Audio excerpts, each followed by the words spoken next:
Welcome back, everybody. A couple weeks ago, I got to attend an extraordinary event, the ADF Summit, the Alliance Defending Freedom Summit. And there they told the story of an extraordinary mom who began the abortion process of taking the abortion pill, then had second doubts, tried to stop. People were trying to block her from stopping her abortion.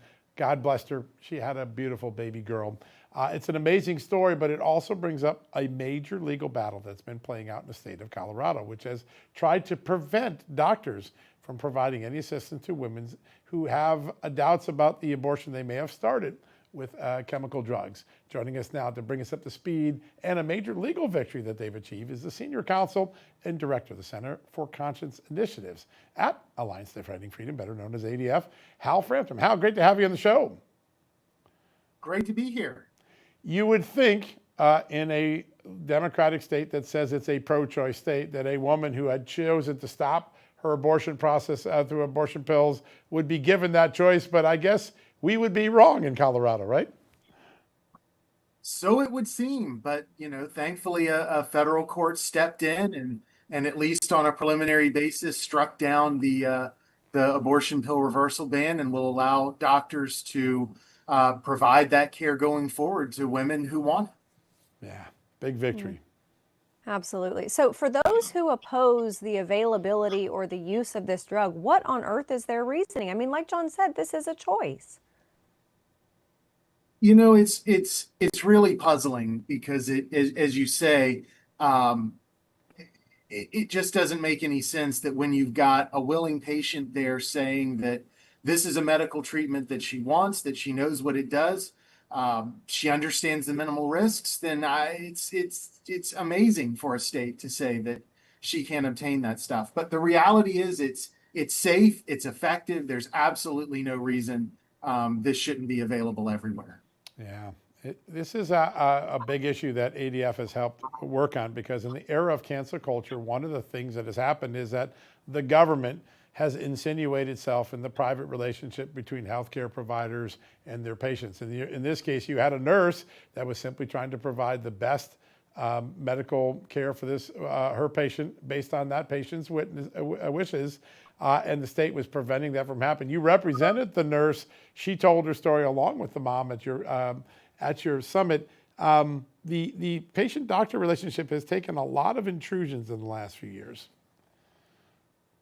Well, it certainly has, and particularly in places like Colorado, where it's kind of amazing that they want to allow children to access and be foisted upon treatments that are incredibly dangerous and incredibly abusive.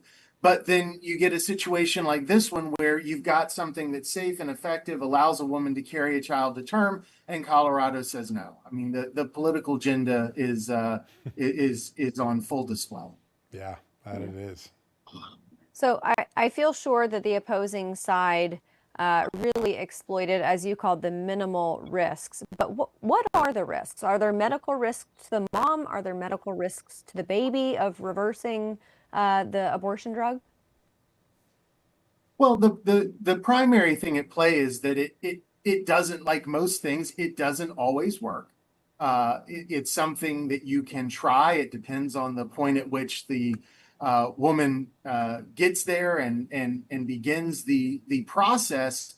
But the actual risks, if it doesn't work, are extremely minimal. So again, as long as you've got a willing patient giving informed consent, understanding what's going on, and knowing that this is a procedure that may or may not work, then there's no reason not to let them try it. Yeah, no doubt. When I was at ADF's Summit, I learned about another important legal challenge that you have been working on, and that is joining with West Virginia and our good friend Governor Patrick Morrisey in a legal challenge to protect the Save Women's Sports Act. If that legal challenge is successful, women would actually have to yield to men in their sports. This law protected them from that. ADF is right in the middle of that. Tell us about it. Absolutely. That's a very important case. The BPJ case in West Virginia, the Hecox case in Idaho, that'll both be argued before the Supreme Court next year. In both cases, you've got states doing the rational thing, protecting the integrity of women's sports, protecting fairness and safety for their female athletes, and simply saying, until a few years ago, everyone would have understood boys can't compete in women's sports. The progressive groups challenge that, and we are in front of the Supreme Court to uphold those laws to make sure that, as most states have done at this point, this is an incredibly popular issue. It's an issue where the majority of states are aligned. We shouldn't have boys competing in women's sports, and it really is that simple. The science is crystal clear, and common sense is clear as well. Yeah. Sure. Well, and how, I mean, speaking to that popularity, I think you're right. This is at worst, a 70-30 issue, but I have a feeling that the vast majority of Americans stand with women in sports. When you're having these deliberations and having these legal conversations with the opposing counsel, do you get the sense that they realize they are fighting for an unpopular idea? Or do you think that they feel like they are taking up the mantle of a majority of Americans? It's really hard to say. The sense that I have is that there is an ideology at play that is simply incorrect, that doesn't appreciate the reality of biological sex, that doesn't trust what our eyes can see for whatever reason, and has got themselves convinced that biological sex doesn't matter. Sports is the perfect venue where it's crystal clear to any reasonable observer that it does, because you can see what happens. Played out with Leah Thomas at the University of Pennsylvania. It's played out all across this country. What happens when you allow males to compete in women's sports? Women lose. They lose podium spots. They lose opportunities. They lose the chance to be champions, and that's simply absurd, given that that's exactly what Title IX was designed to give them. Yeah, it was amazing. Hal, real quickly, for folks who don't know the mission of Alliance Defending Freedom, what's the best way for them to get in touch with the great work you do?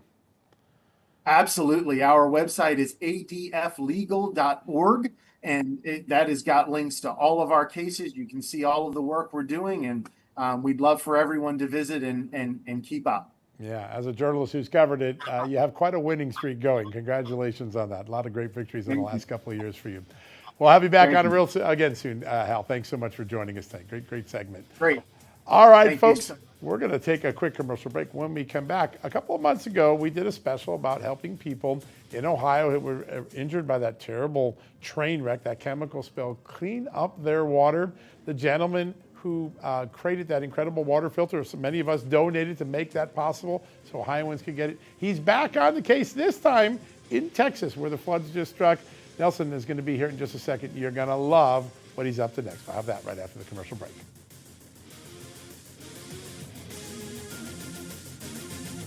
Hey folks, I don't know how anyone can get a restful night of sleep with a CPAP mask strapped to their face all night. Even without it, breathing is disrupted, and we all know how important a restful night of sleep is for our health. If you snore now, you're at a heightened risk of requiring a CPAP machine later in life. So now is the time to stop snoring. One of the easiest, smartest, fastest ways to stop snoring is Zipa. Zipa is the comfortable doctor-designed mouthpiece that can stop snoring as fast as the first night. Now, don't be fooled by imitators. Zipa was proven in a 600-patient clinical trial and has over 500,000 units sold. Look, this may be your last best chance to solve your snoring problem or face having to wear a CPAP mask for the rest of your life. Zipa, that's Happy Z spelled backward. Get 20% off and free shipping with the promo code SNORE at Zipa.com. That's ZYPPAH.com. And use the promo code SNORE. Again, one more time. That's promo code SNORE at Zipa, ZYPPAH.com.